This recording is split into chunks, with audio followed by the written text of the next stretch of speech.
예, 여러분 안녕하십니까? 저는 산림항공본부에 근무하고 있는 문영석이라고 합니다. 오늘 이 시간에는 여러분들과 함께 산불 공중진화에 대해서 알아보도록 하겠습니다. 저희 산림청에서 분류하고 있는 진화 방식은 크게 공중진화와 지상진화 두 가지로 나눠지는데요. 오늘 이 시간에는 공중진화 부분에 대해서 여러분께 설명드리도록 하겠습니다. 여러분들이 이해를 돕기 위해서 한 가지 자료를 가져왔습니다. 이것은 학술적으로 분류하고 있는 산불의 분류 방법입니다. 산불의 분류 방법은 크게 자료에서 보시는 바와 같이 지표화, 수관화, 수관화, 그리고 지중화 이렇게 분류를 하고 있습니다. 자료에서 보시는 바와 같이 지표화는 지표면에 붙어가지고 낙엽이라든지 어린 감목들이 타는 것을 지표화라고 하고요. 이 지표화가 나무 줄기를 타고 이렇게 확산될 경우에 이것을 수간화라고 합니다. 나무 줄기를 타고 올라온 불이 나무 줄기에 붙어 있는 잎이라든지 나뭇가지를 태우고 있는 모습은 수관화라고 하는데요. 이 수관화는 이 그림에서 보시는 바와 같이 크게 불기둥을 만들어내게 됩니다. 이 불기둥 이 부분을 저희들은 비산화라 해가지고 분류하기도 합니다. 그래서 어떻게 보면 크게 5가지가 되겠죠. 다음에 지중화는 땅속에 유기물질이 타고 있는 것을 말하는데, 과거에는 난방을 위해서 나무에서 산에서 나무를 채취해가지고 했었는데 지금은 그런 일들이 거의 없죠. 그래서 지금 산에 들어가 보시면 낙엽청이 굉장히 두텁게 형성되어 있습니다. 그 두터운 낙엽청을 불이 타고 땅속으로 들어가는 것을 지중화라고 하는데요. 이건 굉장히 위협적입니다. 저희 산림청에서 가장 크게 관심을 가지고 보고 있는 것은 이 수간화와 지중화이거든요. 이 수간화 같은 경우에는 아까 말씀드린 비산화 영향을 이용해 가지고 풍속에 따라 다릅니다만은 통상적으로 1km 이상 산불을 이렇게 이렇게 계속 비산시키는 그런 아주 위협적인 존재가 되고요.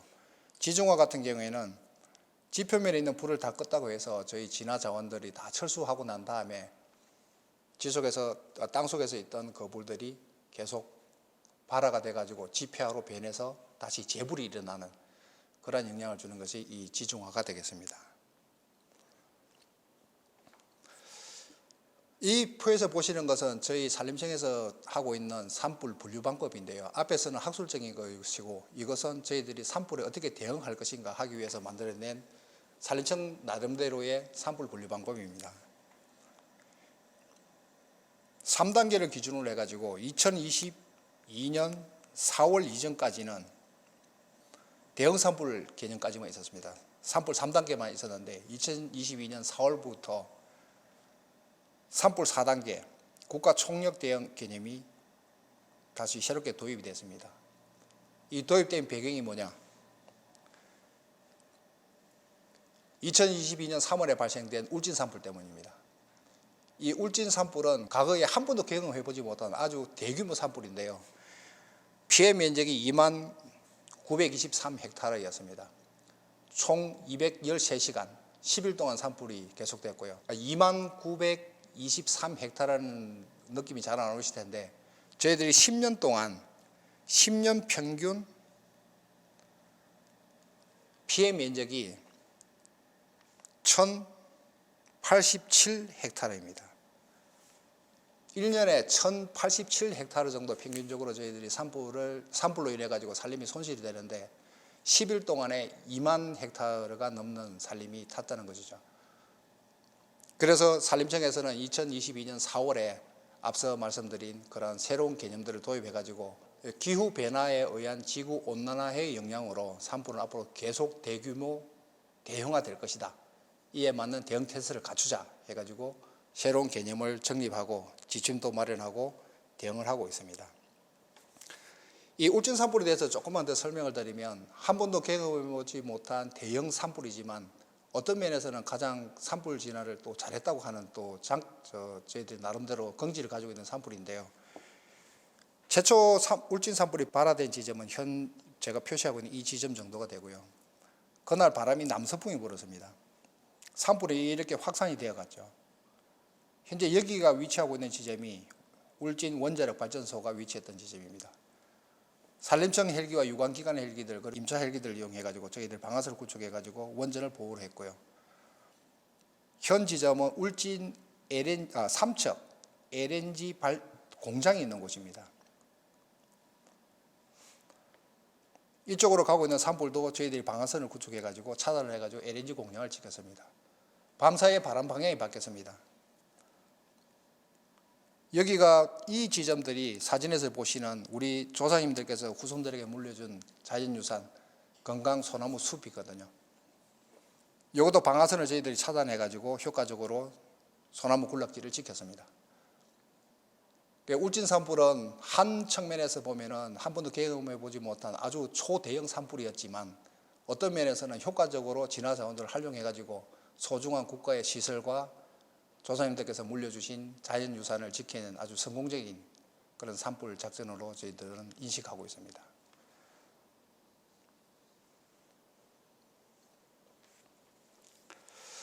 산불 대응 체계입니다. 악서도 이제 되어서 보셨습니다만 초기 대응과 확산 대응 그리고 국가 총력 대응 총 3가지로 분류되어져 있고 산불 4단계 새로 2022년 4월부터 적용되는 산불 4단계가 적용이 되면은 산림청장이 필요하다고 판단되는 전국의 산림 진화 헬기 및 드론들을 동원할 수 있는 동원권을 가지고 있습니다. 국가의 자산들을 동원하는데 왜 산림청이 동원을 하냐, 동원력을 가지고 있느냐? 이것은 저희들 재난 및 안전관리 기본법에 국가에서 관리해야 될 재난들이 크게 분류가 되고 있는데요. 그중에서 산에서 발생되는 산불과 산사태는 산림청이 주관 부서입니다. 그래서 산불에 대해서는 산림청장이 동원령을 발령할 수 있도록 그렇게 권한이 위임되어져 있습니다.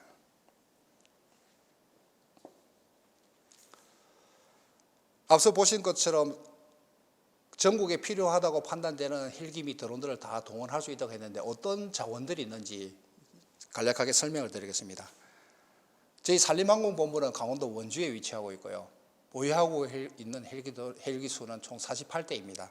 이 48대의 헬기들은 본부 원주에 위치하고 있는 본부를 포함해가지고 총 12개소에 분산 배치되어져 있고 각 도마다 하나씩 있다고 생각하시면 되는데 저희들 백두대간이 흐르고 있는 경상북도와 강원도 지역을 연해서는 한 도에 2개씩 그리고 강원도 2개소, 경상북도 2개소 그리고 경남 2개소 이렇게 총 배치되어 있습니다. 다음은 유관기관과 민간항공사인데 아까 말씀드린 산림청장이 동원할 수 있는 범위는 대한민국 전역입니다. 그러니까 유관기관이라고 해서는 공군과 육군에서 운영하고 있는 헬기들 해군은 통상적으로 잘 지원이 되지 않고 있고요. 그 다음에 경찰청, 소방청, 해양경찰청 이렇게 분류가 되는데 그중에 국립공원 공단도 한 곳이 포함이 됩니다.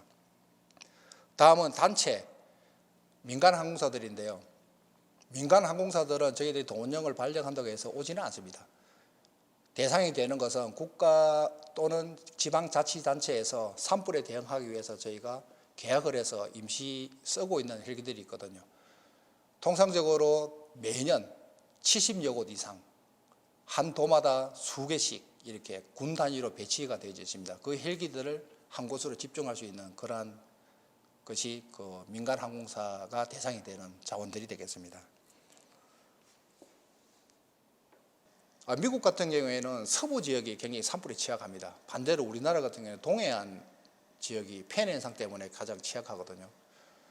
미국은 서부 지역 캘리포니아가 위치하고 있는 오레곤주와 캘리포니아주를 연해가지고 굉장히 많이 산불이 발생되고 있는데 그 한 예로 작년, 재작년에 해가지고 요세미티 공원, 여러분 잘 아시는 요세미티 공원도 굉장히 큰 피해를 입었습니다. 이 칼파이어에서 제공된 자료입니다. 이것은 저희들이 칼파이어에 직접 방문했을 때 칼파이어에서 저희에게 자기 기관을 소개하면서 제공된 PPT 내용을 제가 그대로 가지고 왔는데요. 여기 보면 월드 라지스트 플레이트라고 되어 있습니다. 세계 최고다. 얘 인정해 줘야 됩니다. 저희들 같은 경우에는 아까 말씀드린 대로 48대의 헬리콥터로 구성되어 있는 공룡 진화 자산을 가지고 있는데 미국 같은 경우에는 이 앞에 보이는 이 숫자들이 대수입니다. 미국은 크게 고정익 항공기 그 다음에 헬리콥터 2가지로 공룡 자산을 유지하고 있는데요. 여기 보이시는 에어탱커들이 고정익 항공기를 이용한 공룡 진화 자산입니다. S2라는 기종이고요. OB10이라는 것은 에어 어택스라고 되어져 있는데 이것은 공중지휘자가 탑승하는 공중지휘기입니다. 미국에서는 이것을 ATGS라고 부르거든요. 공중지휘자를 에어 택티컬 그룹 슈퍼바이저의 약자입니다. ATGS. ATGS가 투입되는 에어 탱커라든지 헬리콥터들을 전부 다 지휘 통제하는 그런 책임을 가지고 있고요. 그 다음에 UH-1H 저희들 잘 알고 있는 거 S-70 기종은 저희들 군용에서도 UH-60 있지 않습니까? 블랙호크 그 기종을 민수용으로 전환한 그런 기종이 되겠습니다. 그 다음에 C-130 우리 육군에서도 공군에서도 운용하고 있는 C-130 허큘리스 기종입니다. 이 허큘리스 기종을 민수용으로 전환시켜 가지고 항공기 내에 물탱커를 장착해 가지고 산불 진화용으로 쓰고 있습니다. 그 다음에 칼파이어 자체적으로 민간 비행기 15대를 이렇게 계약해 가지고 운용한다고 되어 있는데요. 대부분의 기종이 어마어마합니다. DC-10, 그 다음에 보잉 737 이러한 기종들을 임차해서 쓰고 있습니다. 어마어마한 규모입니다. 그래서 월드 라지스트 플리트 인정. 그 다음으로 체계적으로 갖추고 있는 나라는 누구냐? 우리나라입니다. 이탈리아도 상당히 체계를 잘 갖추고 있는데 아직까지는 저희들에게 미치지 못합니다. 아까 우리나라가 아주 효과적으로 산불을 잘 껐다고 했는데요. 그 근거 자료입니다.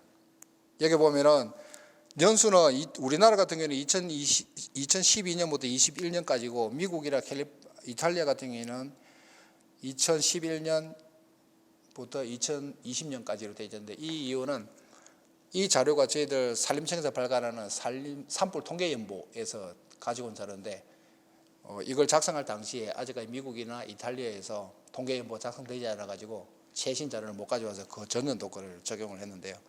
여기 보면은 건당 피해 면적이 중요합니다. 산불이 한번 발생됐을 때 진화자원들을 투입해 가지고 얼마만에 효과적으로 꺼 가지고 피해 면적을 줄였냐 이거거든요.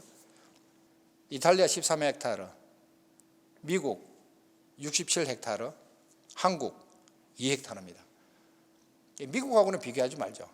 미국은 워낙 땅이 넓기 때문에 저희들하고 진화하는 방식이 틀려요. 저희들 같은 경우에는 산불을 직접 끄는 직접 진화를 주로 위주하고 있고 미국 같은 경우에는 민가도 많이 없고 많이 분산되어 있기 때문에 간접 진화를 유지합니다. 산불을 어느 정도 땅을 허용해주고 차단하는 간접 진화 방법을 쓰고 있고요. 이탈리아 같은 경우는 저희하고 똑같이 반도 국가이기 때문에 비교할 만합니다. 그래서 이탈리아하고 저희가 단순 비교를 해봤을 때 저희가 항공 전력이라든지 지상 자원을 이용해서 산불에 대응하는 능력은 세계 최고다라고 자랑해도 될 것 같습니다. 그러면 산불이 발생됐을 때 어떻게 대응하느냐 하는 산불 대응 체계 중에서 산불 진화 헬기의 출동 체계에 대해서 간략하게 설명을 드리겠습니다. 산불 감시는 국민 여러분들이 산불을 발견해 가지고 119에 신고하셔도 되고요. 산림청에 직접 하셔도 되고 119가 더 익숙하기 때문에 119에 하시면 됩니다. 서로 이렇게 기관끼리 협력 체계가 잘 유지되고 있기 때문에 소방청에 신고되는 즉시 저희한테도 바로 뜨거든요. 실시간으로. 어떻게 되냐면은 여기 나와 있는 이 산불 상황 관제 시스템 때문에 그렇습니다. 이 산불 상황 관제 시스템은 산림청에 있는 중앙 산림 재난 종합 상황실에서 관리를 하고 있습니다. 119 화재 신고가 들어와도 저희 관제 시스템으로 입력이 바로 되고요. 산림청 자체적으로 인력을 운영하고 있는 산불 감시원 이분들한테는 GPS 송신기가 하나씩 지급되어 있습니다. 그래서 그분들이 GPS 송신기를 누르면 산불 상황 관제 시스템에 그분의 인적 상황, 그분의 연락처도 뜨도록 되어 있습니다. 위치도 마찬가지고요. 그러면 거기에 나와 있는 그분의 인적 사항과 연락처를 확인해 가지고 진위 여부를 확인합니다. 진짜 산불 맞아요? 잘못 누르신 거 아니에요? 산불 확실합니다. 그러면 바로 대응이 들어갑니다. 첫 번째 대응은 누가 하냐? 지방자치단체가 합니다. 지방자치단체는 가지고 있는 아까 말씀드렸던 저희들 계약에서 운용되는 임차 헬기들 있죠. 그 임차 헬기들을 일단 출동을 시키고요. 대응 속도가 가장 빠르니까. 그러면서 자기 자체적으로 운영하고 있는 특수 진화대라든지 공무원들을 동원해 가지고 산불 대응에 임하게 됩니다. 초기 대응은 이렇게 지방자치단체에서 이루어졌는데 자기들 능력을 초과했다라고 하면은 바로 산림청으로 정원을 요청하게 됩니다. 그럼 산림청에서는 그 지령을 받아가지고 저희 산림항공본부로 다시 산불 출동 지령을 내리게 되는데 이러한 것들이 학상 대응 단계가 되겠습니다. 산림청 헬기들이 다 동원되고 진화하려고 했으나 또는 산림청 헬기만으로는 진화가 되지 않겠다라고 판단이 되면 저희들은 바로 산불 3단계 또는 4단계로 위기관리 대응을 격상시키고요. 국가 총력 대응 상태로 전환을 시키는 이런 체계로 이루어지게 됩니다. 산불 진화 헬기의 출동 체계입니다. 아까 말씀드린 대로 산불 중앙 산림 재난 상황실에서 산림항공본부로 지령이 떨어지게 되면은 산림항공본부도 자체적으로 헬기를 보유하고 있거든요. 저희 원주에 있는 산림항공본부는 강원도 지역을 커버하기 위해서 배치되어 있고요. 그쪽으로 직접 강원도 산불이면 저희 산림항공본부 조종사들에게 지령을 내리고, 만약에 전라북도 지역에 되다 그러면 전라북도에 위치하고 있는 익산 산림항공관리소에다가 지령을 내리게 됩니다. 그 지령을 내리게 되면은 익산 산림항공관리소 간제실로 지령을 내리고, 간제실에 위치하고 있는 그 통신원은 방송을 통해 가지고 조종사들에게 어느 지역 산불 발생, 헬기 몇 대 출동라고 지령을 내리게 됩니다. 이러한 체계로 산불 공중 진화 대응은 이루어지게 됩니다. 다음은 공중 자산들, 저희들 헬리콥터들이 저희 산림청뿐만 아니라 유관기관 그리고 민간에서 계약에 의해서 맺어져 있는 진화 헬기들까지 이렇게 투입되는데, 그 헬기들은 누가 어떻게 관리하는지에 대해서 이 시간에 설명을 드리도록 하겠습니다. 소규모 산불, 아까 말씀드릴 때 초기 대응이 있었고 확산 대응이 있었는데, 거기에서 확산 대응 중에서도 산불 1단계, 2단계, 3단계 그리고 국가 총력 대응 단계 이렇게 4단계 이렇게 구분이 되었지 않습니까? 여기에서 산불 1단계와 산불 2단계, 그러니까 피해 면적이 100헥타르 이하일 것이다라고 예상이 될 경우에는 근역 공중 진화반이 운용이 되고요. 그 이상이 되겠다. 그럴 경우에는 강력 공중 진화반이 구성이 되는데, 꼭 2단계까지는 근역에서 담당하고 3단계부터 광역에 담당, 이 개념은 아닙니다. 2단계이다 할지라도 그 근역의 능력을 초과한다, 이 근역 공중 진화반의 능력을 초과할 것 같다라고 예상이 될 경우에는 바로 강력 공중 진화반이 투입이 되도록 그렇게 되어져 있습니다. 이 근역 공중 진화반은, 진화반장은 각 근역별 관리소장이 공중 진화반장 역할을 하게 되는데, 이 근역은 아까 말씀드린 저희들 산림항공관리소 12개소 운영이 된다고 했지 않습니까? 그 각 12개소에 위치하고 있는 관리소장들이 공중 진화반장을 하도록 되어 있습니다. 그분들은 통상적으로 헬기에 탑승하는 것이 아니라 지상에 위치하고 있는데, 지상에 위치하고 있는 이유는 산불이 발생되면 현장에 산불 현장 통합 본부가 구성이 되도록 되어 있습니다. 법령에 의해서. 그래서 이 공중 진화반장은 산불 현장 통합 본부장을 보좌하도록 되어 있어요. 그래서 항공기를 타고 공중에 있으면 이분을 직접 보좌하는데 애로가 있기 때문에 지상에 남아가지고 산불 현장 통합 본부 현장에 위치해 가지고 지원하도록 그렇게 되어 있습니다. 그래서 그 그라운드에 위치하고 있는 거거든요. 그러면 공중은 누가 지휘하냐? 여기 있는 선임기장이 하도록 되어 있습니다. 그래서 산불 현장에 소규모 5대, 6대 이렇게 헬기들이 투입되었을 때 그 중에서 가장 선임인 산림청 소속 헬기 조종사들이 국방부라든지 또는 민간에서 투입된 헬기들을 공중 통제하도록 되어 있거든요. 이분들의 능력이 초과됐다, 그리고 산불 3단계 이상 확산이 됐다, 이럴 경우에는 산림항공본부장이 공중진화반장이 되는 광역공중진화반이 구성이 돼가지고 현장에 급파됩니다. 그럼 마찬가지로 산림항공본부장님, 요 공중진화반장이시죠. 이분도 산불현장 대책본부 통합지휘본부 그쪽에 위치해가지고 그 본부장을 보좌하도록 그렇게 되어져 있고요.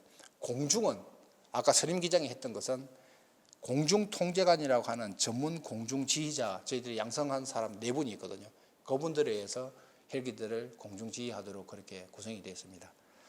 참고로 이 지상안전통제관은 헬기들이 많이 투입이 됐을 때 조종사 교대도 해야 되고 급유도 해야 되고 고장 발생된 항공기들은 정비도 해야 되고 조종사 휴식, 보건 업무 이런 것들도 지원을 해줘야 되는데, 그 지원 업무를 좀 더 체계적으로 하기 위해서 지상안전통제관이 양성돼 가지고 현장에 급파되도록 되어 있는데, 이분이 위치하고 있는 곳은 계류장, 저희가 이것을 랜딩 앤 테이크업 사이트로 해가지고 LT 사이트라고 부르거든요. 그 현장에 위치해 가지고 조종사들을 지원해 주도록 그렇게 되어져 있습니다.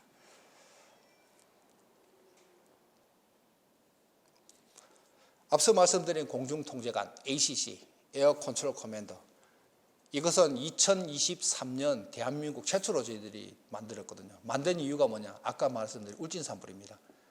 울진 산불에서 하루에 투입된 헬기가 제일 많을 때 같은 경우에는 89대까지 있었어요. 25km 정도 되는 그 공역에 거의 90대에 가까운 헬기들이 진화를 했다고 생각해 보십시오. 엄청난 고밀도 공역이거든요. 여태 굉장히 큰 에러를 겪었습니다. 공중충돌 위험도 가장 높았고, 공중충돌 위험이 높다 보니까 조종사들이 산불 끄는데 좀 이렇게 소극적일 수밖에 없고, 그리고 진화 효율도 좀 낮아지는 그런 문제점들이 있었거든요. 그러한 것들을 저희들 분석해가지고 2022년도부터 준비를 해가지고 2023년에 저희들이 내부분에 대해서 전문 교육을 시켜가지고 이렇게 임명을 하고 위촉을 했습니다. 여기 보시는 분이 이게 미국에서 오신 분인데, 이분이 미국의 에어리얼 커맨더 가정 전문 강사입니다. 이분을 초청해가지고 저희들 거기에 관련된 교육을 받고, 여기 보이시는 요 네 분 임명을 하고, 요 GSC 2분 해가지고 총 6명을 양성해가지고 2023년도부터 울진과 같은 그런 초대형 산불이 발생됐을 경우에 과거처럼 그렇게 우왕좌왕하는 모습이 아니라 좀 더 체계적으로 산불을 꺼보자, 그런 체계를 만들기 위해서 저희들이 양성한 전문가들이 되겠습니다. 지금부터는 2023년부터 좀 새롭게 개선된 공중진화 체계에 대해서 간략하게 설명을 드릴 건데요.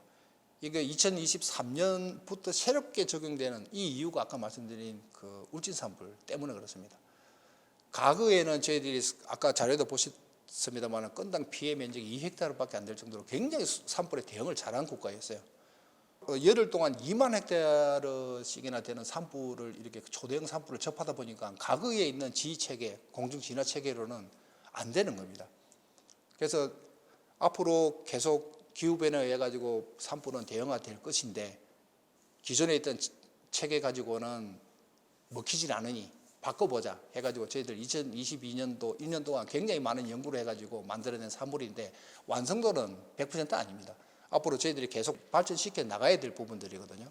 그런데 금년도도 당장 내일 모레부터 이제 또 산불이 발생될 것인데, 완성될 때까지 기다릴 수가 없어서 현재까지 만들어 놓은 것을 적용해보자, 적용해보고 문제점이 있으면 개선해서 더 나은 것으로 만들어가자 하는 과정 중에 한 매듭, 한 단락 끊어진 부분까지 저희들 설명을 드리면, 제일 첫 번째 설명드리고 싶은 것은 공역관리입니다. 이 공역관리는 아까 말씀드린 것과 마찬가지로 가로 세로 한 25km 되는 그 공역에 90대 가까운 헬기들이 들어갔는데, 기존의 공역관리 방식으로는 이 헬기들의 안전을 보장할 수가 없었어요. 그래서 저희들이 공역관리 시스템을 좀 연구를 해가지고 이 체계를 만든 건데, 구성 요소는 FTA부터 랜딩 앤 테이프스까지 이렇게 구성 요소를 했는데, FTA라고는 파이어 트래픽 에리어 해가지고 미국의 FTA 공역관리 체계 개념을 그대로 도입을 했습니다. 저희들이 당장 만들기는 시간이 부족하기 때문에 급한 대로 일단 미국 체계를 좀 모방을 했는데요. 이 FTA 반경은 총상 산불이 발생된 지점부터 5노티컬 마일 정도 저희들 설정을 했습니다. 미국 같은 경우는 12노티컬 마일 정도 하는데요. 5노티컬, 미국도 5노티컬 마일 합니다. 이니셜 컨택을 하는 지점이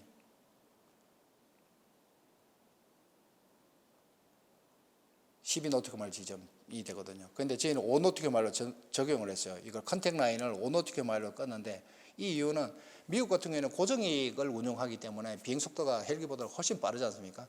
그러다 보니까 12노티컬 마일 적용하는 게 맞는 것 같고, 저희들 같은 경우에는 고정익이 산불에 투입되지는 않거든요. 그래서 저희는 5노티컬 마일이면 비행기 안전을 보장하는 데는 충분하겠다 해서 5노티컬 마일을 설정을 했습니다. 여기서 첫 번째 ACP라고 하는 것은 접근한 항공기가 요 컨택 라인 안으로 들어오기 위해서 위치해야 될 지점들을 ACP라고 이렇게 설정을 했거든요. 이 개념은 뭐냐면은, 이 컨택 라인으로 되어 있는 5노티컬 마일 선 안으로 들어오고자 하는 헬기들은 무조건 이 밖에서 자기 요 ACC 아까 말씀드린 공중 통제함과 이니셜 컨택이 이루어져야만 들어올 수가 있습니다. 그렇게 통제를 해놨어요. 그런데 아무 때나 이렇게 위치해가지고 하면은 공중 통제관도 저 헬기가 어느 지점에 있는지 잘 모르지 않습니까? 그래서 ACP라고 해서 각 보고 지점을 설정을 해가지고 이곳에서 공중 통제관과 이니셜 컨택을 실시해라 라고 해서 설정된 선이고요.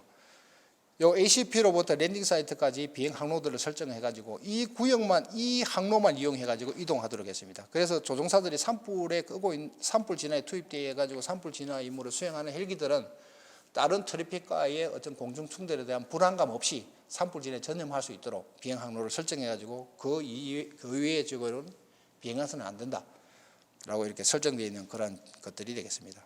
이 디테일한 것들은 저희들이 2023년도에 각 유관기관 및 그 지방단체 그리고 민간 항공사에다가 저희들이 대형 산불 공중진화 핸드북이라는 책을 만들어 가지고 배포를 했거든요. 그 책에 있는데 저희 나중에 조금 시간이 되고 기회가 또 있다 그러면 이 부분에 대해서 좀 더 디테일하게 설명을 드리도록 하겠습니다.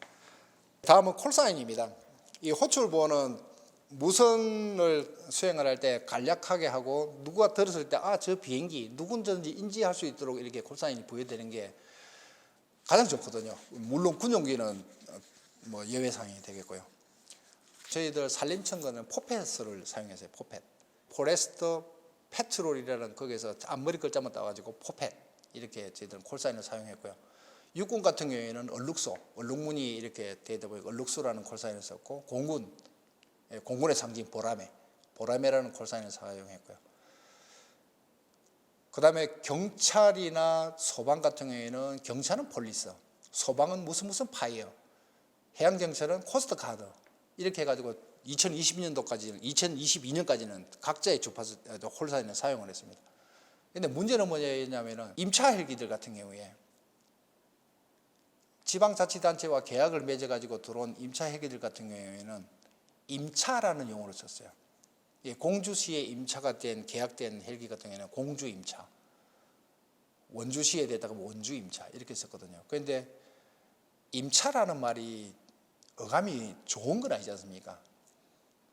특히 그분들 같은 경우에는 산불이라는 국가재난에 본인의 목숨을 이렇게 헌신해가면서 국민의 생명과 재산을 지키고 숲을 지키는 그런 중대한 일을 하는데 임차.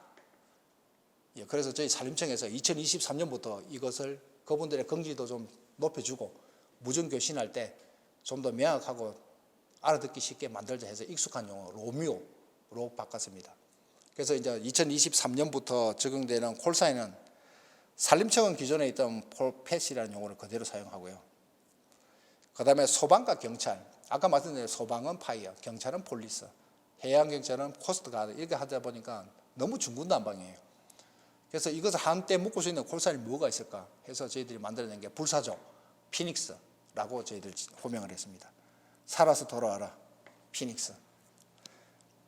그 다음에 국방부 같은 경우에는 아까 말씀드린 대로 육군은 얼룩소, 공군은 보라매 이렇게 썼는데 공군이 저희들 산불진에 투입되는 자산이 육군 대비 훨씬 좀 적거든요. 그래서 대표성은 육군이 더 있다 해가지고 얼룩소라는 명칭으로 통일을 시켰습니다. 콜사인으로.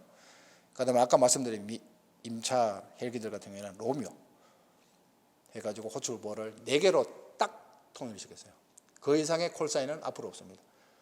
그래서 펜대를 구성할 때도 산림청 헬기 위주로 펜대가 구성이 되다 보면 포펫 알파 펜대, 포펫 브라보 펜대 이렇게 구성이 되고요.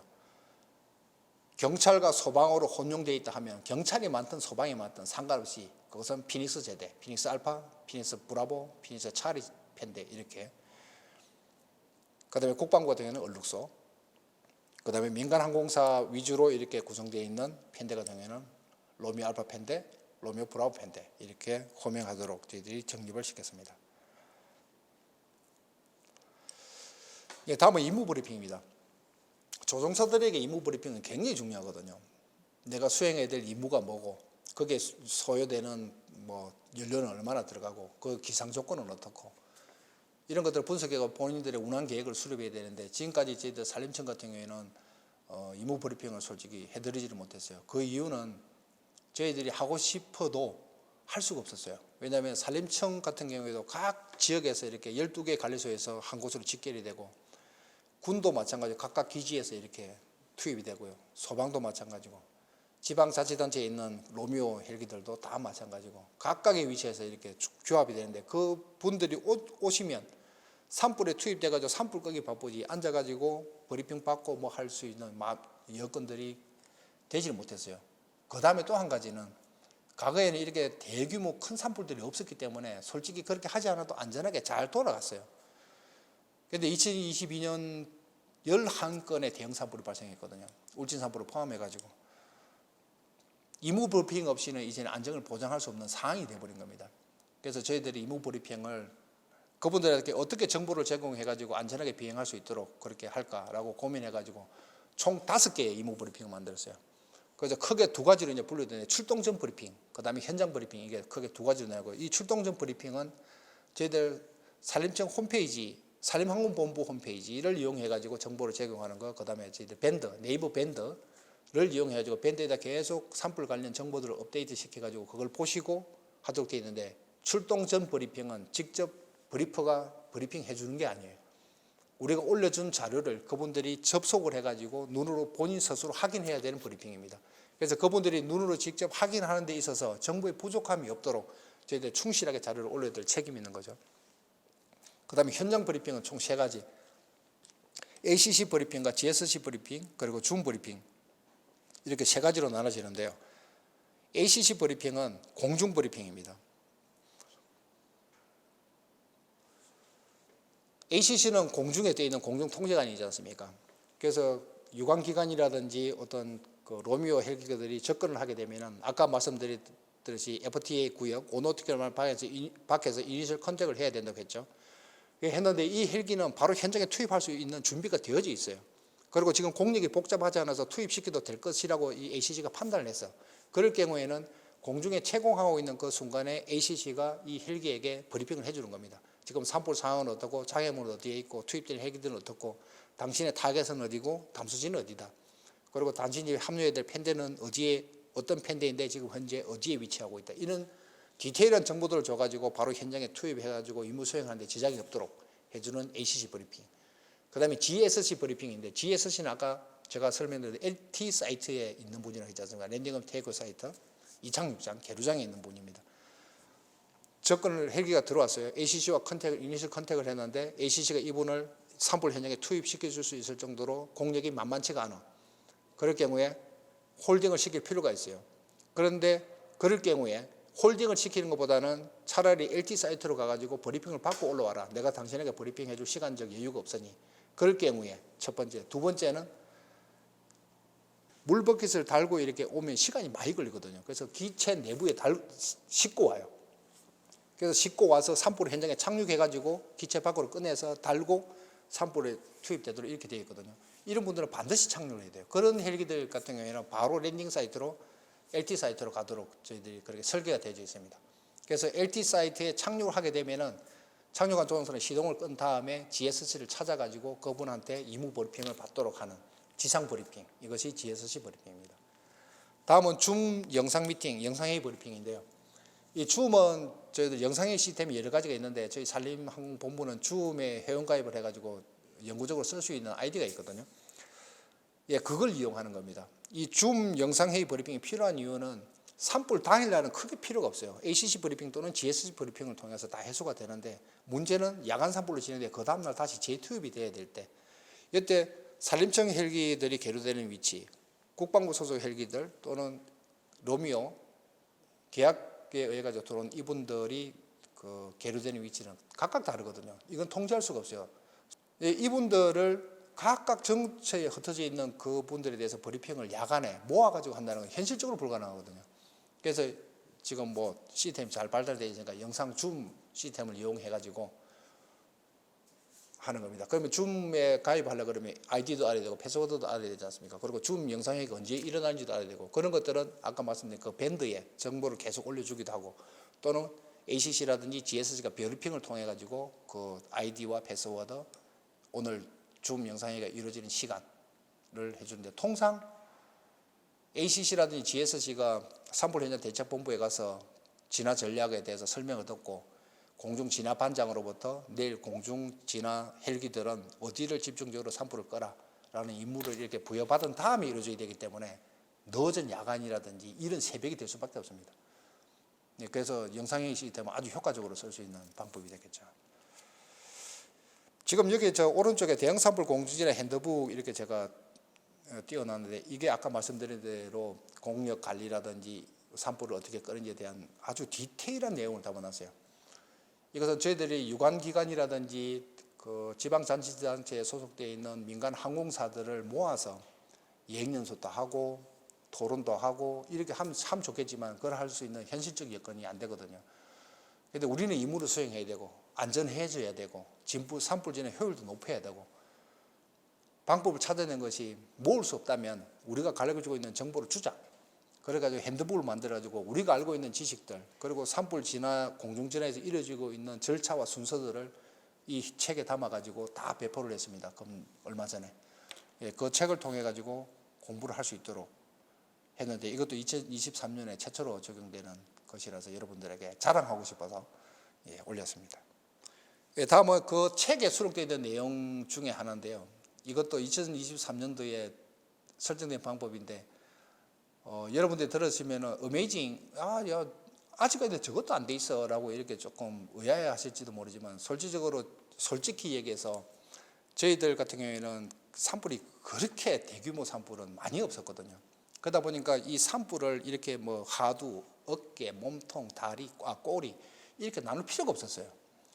근데 지금 같은 경우에는 하선 길이가 1km 이상 수 km 이렇게 늘어나는 이런 현상이 되다 보니까, 타겟을 지정할 때 명확하게 어느 부분이다 하는 것을 이렇게 지정해 줄 필요가 대두가 된 겁니다. 그래서 이 산불 타겟 지시 방법을 했는데, 이것은 미국의 타겟 지시 방법, 아까 저 미국 그 에어리얼 커맨드 강사 초빙해 교육했다고 했지 않습니까? 그분들한테 이제 배운 스킬인데, 그분들이 쓰고 있는 거하고 거의 비슷합니다. 미국 같은 경우에는 이 하두 헤드 부분 이 뭐 그 비슷하게 쓰고요. 그다음에 힐이란 부분 쓰고, 그다음에 프랭크 이런 용어들을 막 썼거든요. 저희들이 알아듣기 쉽게, 그래서 이 불이라는 이 하마를, 이 나쁜 대상을 머리 부분, 어깨 부분, 몸통 부분, 꼬리 부분 이렇게 나눠 가지고 타겟을 지시하자 해가지고 저희들이 발전시킨 내용들입니다. 그래서 화두는 바람이 불어오는 방향에서 가장 이렇게 번져가고 있는 부분, 이건 기존에도 쓰고 있던 개념이거든요. 그래서 그게 조종사들이 인식하는데 크게 문제가 안 되고, 꼬리도 마찬가지입니다. 기존에도 계속 쓰고 있던 부분, 불꼬리와 불하두는.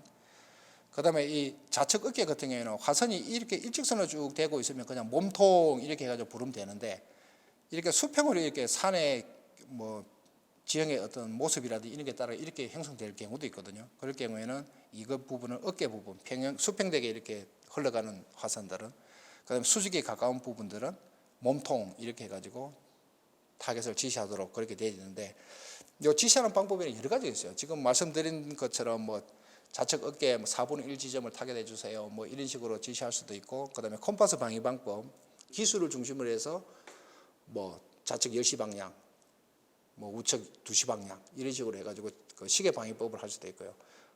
헤딩, 콤파스 헤딩을 이용해 가지고 300도 방향, 뭐 20도 방향, 90도 방향 이렇게 지시할 수도 있고, 가장 좋은 방법은 리드 플레인입니다. 리드 플라이트. 미국 같은 경우에 아까 OV-10이라는 ATCS가 탑승한다는 비행기 있지 않습니까? 그 비행기는 공중에서 공중 지휘도 하면서 고정기가 오면 고정기 앞에 가면서 리드 플레인 역할도 해줘요. 그런데 공중에 떠 있는 공중 지휘기가 굉장히 바쁘기 때문에 리드 플레인을 따로 둡니다. 또 돈 많은 나라니까요. 이 리드 플레인이 고정기가 들어오면 바깥에서 컨택해가지고 하선을 유도해가지고 연막을 촥 뿌려줍니다. 여기서부터 시작해서 여기까지 뿌려라고 해줍니다. 그러면 길이가 짧은 경우에는 레벨이라고 조절하는 있거든요. 물 투하 시간을 짧게 만들면, 그러니까 물 양이 많이 날아가는 거죠. 그거를 기내에서 조정해가지고 여기서부터 여기까지 타겟이 되도록 하고, 이만큼 길게 여기서부터 시작해서 여기까지 꺼줘야 하면 레벨을 조절해가지고 길게 쭉 뿌릴 수 있도록 이렇게 조절을 해줘. 그런 방법으로 이렇게 리더 플라이트를 하고 있습니다. 저희들 같은 경우에는 공중지휘기가 AS 350 지금 2대로 선정되어 있거든요. 그 공중지휘기 AS 350에는 아까 말씀드린 ACC가 탑승하게 되는데, 그분들이 시간적 여유가 있을 때, 그리고 공력이 복잡하지 않을 때, 그럴 경우에는 팬대가 들어오면 팬대 앞에서 선도해가지고 하선 위치를 가르쳐 줄 수 있도록 그렇게 하는 방법도 있습니다. 예, 이건 마지막 장입니다. 시간이 좀 많이 경과된 것 같은데, 산불 진화 비행은 굉장히 위험한 비행입니다. 이거 제가 산림청에 소속된 조종사라서 하는 드리는 말씀이 아니라 굉장히 위험해요. 왜 위험하냐? 아까 말씀드린 대로 고밀도 공격, 이것은 항상 이렇게 되는 건 아니에요. 이건 크게 문제가 안 돼요. 공격 관리만 우리 공중지휘기들이 잘해주면 크게 위험한 상황은 아니거든요. 롱타임 플라이트, 봄 같은 경우에는 1조 시간이 굉장히 길지 않습니까? 그래서 조종사의 집중력이 뚝뚝 떨어질 수밖에 없어요. 첫날은 문제가 덜하게 이틀, 3일째 계속될 경우에는 피로 누적이 굉장히 심합니다. 그 다음에 너무 많은 기관들, 저희 산림청, 국방부, 소방, 경찰, 그리고 각 지방단체에 있는 헬기들 같은 경우에는 에어펠리스, 에어로피스, 더 스카이, 각 회사에서 온 분들이거든요. 한 번도 같이 훈련해 본 적이 없어요. 그러니까 비행하는 방법도 다 틀려요. 육군 출신, 공군 출신, 민간 항공 학교 출신. 그래서 이런 다양한 기관에서 소집된 헬기들이 같은 합동 작전을 한다? 그것도 훈련 없이 매우 어려운 거죠. 그 다음에 이 부분들은 굉장히 취약한 거죠. 굉장히 극복하기 매우 어려운 거. 극복할 수도 없고. 하이파워. 대부분의 헬기들이 물을 담수했다 하면 그 헬기의 최대 이륙 중에 거의 육박할 정도로 물이 담겨요. 대부분. 그 다음에 로우 비지빌리티. 산불이 난 지역 같은 경우에는 산불 연기로 인해 가지고 매우 시정이 안 좋습니다. 그 다음에 새벽 일찍 또 밤 오후 늦게까지 불을 꺼야 되기 때문에 태양의 각도가 낮은 곳에서 태양의 눈부심이라든지 산악지형의 음영 부분은 다른 항적들이 안 보여요. 전혀 안 보여요. 그래서 매우 불량한 시정 조건에서 해야 되고, 그 다음에 산불을 좀 더 효과적으로 산불 하염 지역에 물을 정확하게 투하하기 위해서 조종사들은 의도적이든 의도적이지 않든 속도를 늦춰요. 이 속도를 늦춘다는 것은 조금 전에 여기 데드맨스 커브에서 설명드릴 텐데 굉장히 위험한 조작이에요. 왜 그러냐면 로우 스피드라고 하는 것은 로우 스피드 플라이트 캐릭터리스트가 있어요. 회전익 항공기 같은 경우에는 저속에서 일어나는 비행 특성이 있거든요. 어떤 것이 있냐면 LTE라고 하는 Loss of Tailored Effectiveness라고 해서 테일러타 효율 상실, 그 다음에 VRS라고 해가지고 볼텍스 링 스테이트, 이렇게 두 가지의 저속 특성이, 두 가지뿐만 아니라 또 다른 것도 있는데 가장 대표적인 위협적인 게 두 가지가 있어요. 테일러타 추력이 상실되면 이번 금년도 같은 경우에 이거는 말씀드리기 아직 사고조사 결과가 안 나와서 설명드리기 어렵습니다만 양양비행 같은 경우에 제자리에 빙글빙글 돌다가 추락하는 경우도 있지 않습니까? 그리고 사고 사례가 굉장히 많아요. 그 외에도. 그 다음에 VLS로 하는 것은 항공기가 저속에서 강하율이 많을 때 콜렉티브를 받쳐가지고 항공기 강화를 멈추고 싶은데도 동력이 부족해가지고 쑥 꺼져가지고 지면이나 수면에 충돌하는 이러한 것을 VLS라고 하는데요. 이것은 전부 다 저속에서 일어나는 특성이에요. 그 다음에 로우 알티튜드. 아까 말씀드린 LTE라는 VL에서 해가지고 항공기가 지금 계속 가라앉고 있는 이런 상황인데 고도부터 충분하지 않아서 조종사가 조치할 수 있는 시간의 여유를 못 갖는 겁니다. 그래서 굉장히 위험한 거죠. 이게 왜 위험하냐? 이거는 데드맨스 커브라고 하는 것은 하이트 앤 벨로시티 다이아그램이라고 다르게 표현하기도 하거든요. 여기 어보이드 구역이라고 빨간색으로 표현되어 있는데 이것은 위험하니 가지 마라. 어느 정도 위험하냐? 정의가 있어요. 숙련된 조종사가 고장 징후를 빠르게 판단해서 아주 적절한 조치를 취했다 하더라도 인명의 손상이나 항공기의 손상을 피할 수 없는 구역이다. 그러니까 아무리 잘해봤자 안 되니 이 구역은 들어가지 마라 하는 거거든요. 그런데 저희들 같은 경우에는 산불을 끌려가려면 이거는 고도고 이거는 속도인데요. 여기 40나트 정도. 대부분 이 이하로 비행을 해요. 대부분이. 산불을 정확하게 물을 고기에 탁 집어넣기 위해서. 그 다음에 적어도 고도가 높으면 높을수록 바람이 해가지고 떨어지는 물의 편류 양이 커지거든요. 그래서 조금 더 편류량을 죽이고 싶어가지고 고도를 계속 낮춰요. 그러다 보니까 여기 100피트, 80피트, 50피트, 60피트 되는데 이 범주에서 투하하는 것도 양반이에요. 이보다 더 못해요. 거의 한 60피트 요 어간에서 물 투하를 시도를 하거든요. 그러니까 이 구역도 아까 말씀드린 것처럼 요만큼만 잡았을 때 80피트로 잡았을 때 요만큼만 모르겠다, 혹시 잘하면 좀 괜찮을 수도 있겠네라는 구역이에요. 나머지 부분은 전부 다 위험하다는, 가지 말라는 구역이에요. 그래서 산불 진화 임무가 굉장히 위험하다는 거거든요. 마무리를 하면은 저희 산림청 같은 경우에는 유관기관들, 국방부 소속 헬기나 행안부 소속 헬기, 그다음에 지방자치단체에서는 그 민간 항공사 조종사들과 같이 이 그림에서 보는 바와 같이 우리 후손들에게 물려줘야 될 숲, 이걸 지키는 최선봉에 있는 기관입니다. 아까 말씀드린 것처럼 매우 어려운 여건에서 나름대로 최선을 다해서 하고 있습니다만 국민 여러분들이 보시기에는 다소 불만족스러운 부분이 있을지도 모르겠어요. 그래서 저희도 좀 더 안전하고 효과적인 진화 방법을 찾기 위해서 계속 노력하고 있고, 이 유튜브 영상을 제작하는 목적도 여러분들하고 국민들과 같이 공감대를 좀 만들어서 같이 서로 격려하고 응원하는 그런 분위기를 조성하기 위해서 그 일환이기도 하거든요. 그래서 다소 불만족스럽고 그런 부분이 있더라도 나름대로 최선을 다하고 있구나, 고생 많네 라고 이렇게 격려해 주시면 정말 감사하겠습니다.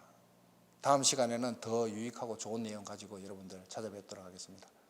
첫 유튜브 제작이라 많이 좀 어색할 텐데 이해해 주시기 바랍니다. 감사합니다.